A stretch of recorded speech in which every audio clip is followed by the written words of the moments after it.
दोस्तों, हमारा ब्रह्मांड इतना विशाल है और न जाने कितने रहस्यों को अपने अंदर समेटे हुए है।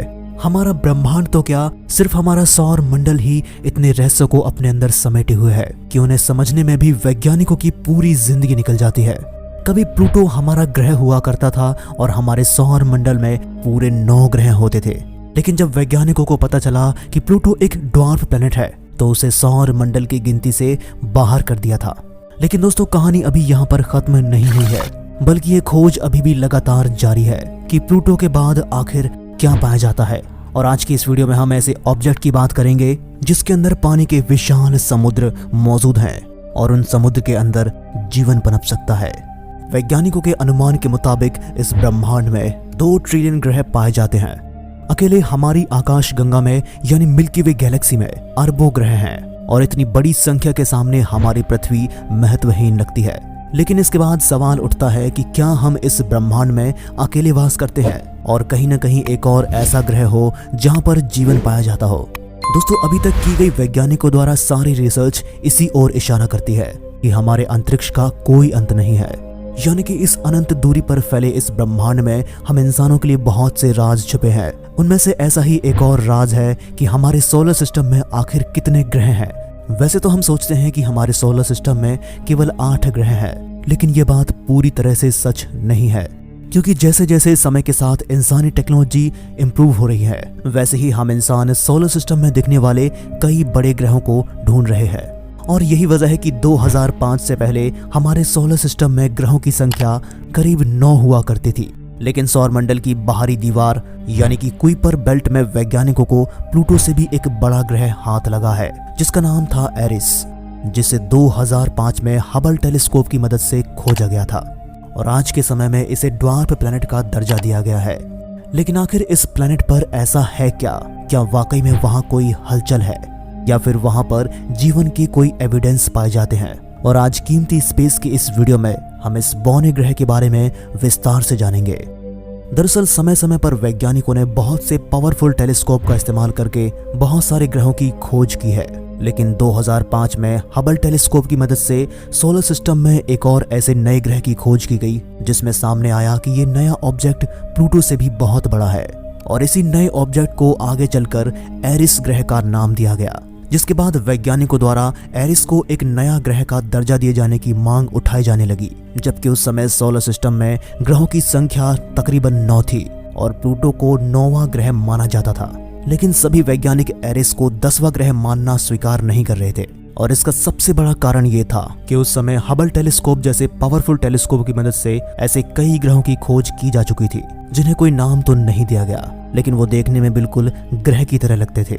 पर अगर एरिस को ग्रह की लिस्ट में शामिल किया जाता तो उसे भी वैज्ञानिकों को ग्रह मानना पड़ता, जिससे सौर मंडल में ग्रहों की संख्या काफी ज्यादा बढ़ जाती। क्योंकि कई रिसर्च में ये सामने आ चुका था कि हमारे सौर मंडल में ग्रहों की संख्या सैकड़ों से लेकर के हजारों तक हो सकती थी, जिसके बाद वैज्ञानिक ये समझ चुके थे कि इन सभी ग्रहों को दर्जा दे पाना संभव नहीं है। इसलिए साल 2005 में ग्रहों की एक नई शैली तैयार की गई, एक नई परिभाषा बनाई गई, जिसके अनुसार अब हमारे सोलर सिस्टम में केवल 8 ही ग्रह हैं, जिसके शुरुआती 4 ग्रह चट्टानी ग्रह हैं, जो है मरकरी, वीनस, अर्थ और मार्स, और बचे हुए 4 जिन्हें गैस के महादानव कहा जाता है, जुपिटर, सैटर्न, यूरेनस और नेपच्यून शामिल थे। इसके अलावा 2005 में ही उस समय के 9वें ग्रह प्लूटो और एरिस को ग्रहों की लिस्ट से बाहर निकालकर उन्हें एक ड्वार्फ प्लैनेट की लिस्ट में डाल दिया गया, जहां पर इनके अलावा इनके जैसे और भी कई ग्रह दिखने वाले ऑब्जेक्ट शामिल थे।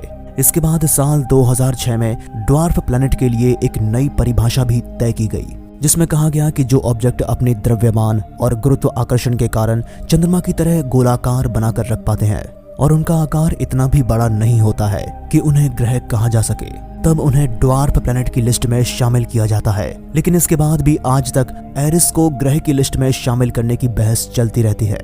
लेकिन आखिर वैज्ञानिक एरिस को ग्रहों की लिस्ट में शामिल करना क्यों चाहते हैं और आखिर ये ग्रह इतना खास क्यों है? तो इसे समझने के लिए हमें एरिस के बारे में थोड़ा डिटेल में समझना है, तभी आप इस बात को अच्छी तरह से समझ पाएंगे। दरअसल एरिस की खोज 5 जनवरी 2005 में पॉल्मर ऑब्जर्वेटरी में लगे टेलीस्कोप की मदद से वैज्ञानिक माइक ब्राउन द्वारा की गई थी।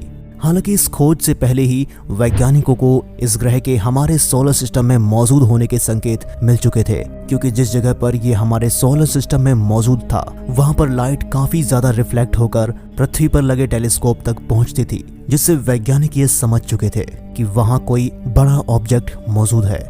लेकिन 2005 में हबल टेलीस्कोप से हमें इसकी काफी करीब से तस्वीर मिली, जिसके कई समय बाद पॉलमर ऑब्जर्वेटरी के वैज्ञानिकों द्वारा इस नए ग्रह की खोजे जाने की बात की गई। वैज्ञानिकों का ये मानना था कि इसे खोजना ज्यादा मुश्किल भी नहीं था, क्योंकि ये कुइपर बेल्ट में मौजूद सबसे चमकीले ऑब्जेक्ट में से एक है। हबल टेलीस्कोप द्वारा एरिस पर की गई रिसर्च बताती है कि इसकी सरफेस नाइट्रोजन, पानी और मीथेन आइस से ढकी है, जिसकी वजह से इस पर पड़ने वाला करीब 90% प्रकाश वापस अंतरिक्ष की ओर रिफ्लेक्ट हो जाता है। ऐसा ही कुछ हमें इस शनि ग्रह के चंद्रमा एन्सेलेडस के साथ भी हमें देखने को मिलता है, क्योंकि ये शनि ग्रह का चांद भी करीब 90% बर्फ से ढका है, जिसकी वजह से उस पर पड़ने वाला ज्यादातर प्रकाश अंतरिक्ष में रिफ्लेक्ट होकर वापस चला जाता है।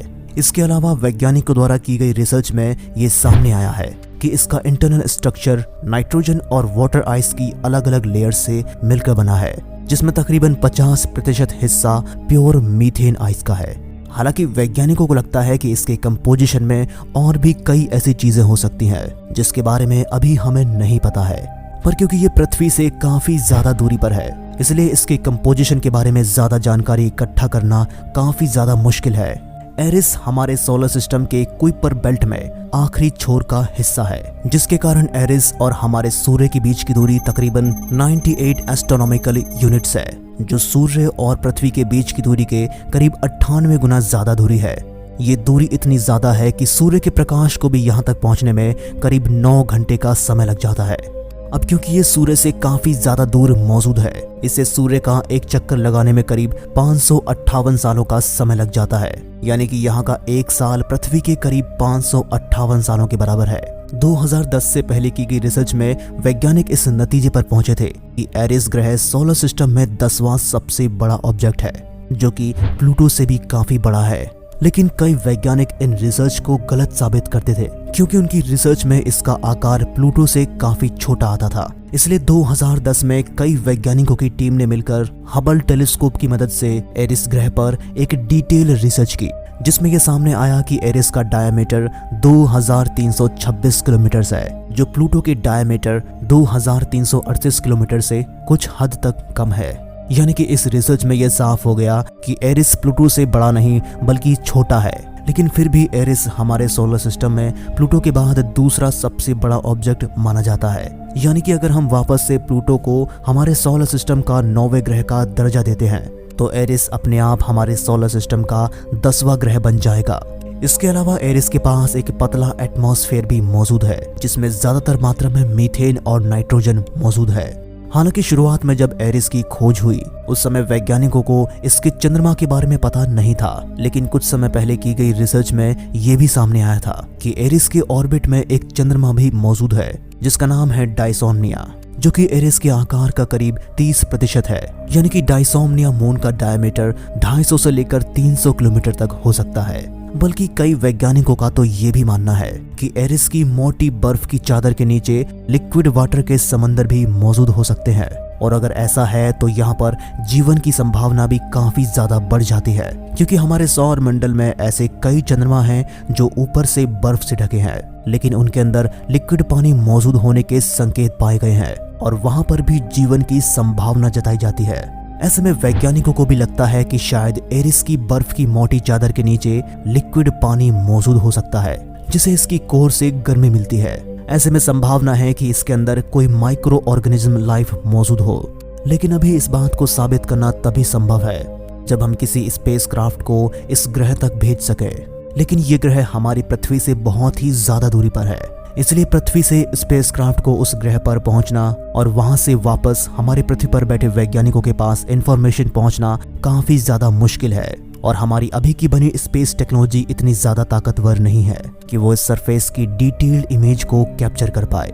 लेकिन जेम्स वेब टेलीस्कोप इकलौता ऐसा टेलीस्कोप है जिसकी मदद से हम एरिस की कई ऐसी इमेजेस ले सकते हैं, जिसके जरिए हम इसकी सरफेस और यहाँ तक कि हम इसकी इंटरनल स्ट्रक्चर के बारे में भी काफी कुछ जान सकते हैं।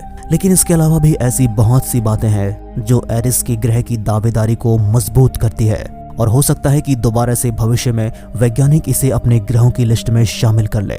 लेकिन अभी के लिए तो एरिस हमारे लिए एक रहस्यमय ऑब्जेक्ट है जिसके बारे में हम अभी भी काफी कम जानते हैं। लेकिन दोस्तों, एक ऐसा भी ग्रह पाया जाता है जिसके अंदर हमारी पृथ्वी से भी 2 गुना पानी मौजूद है।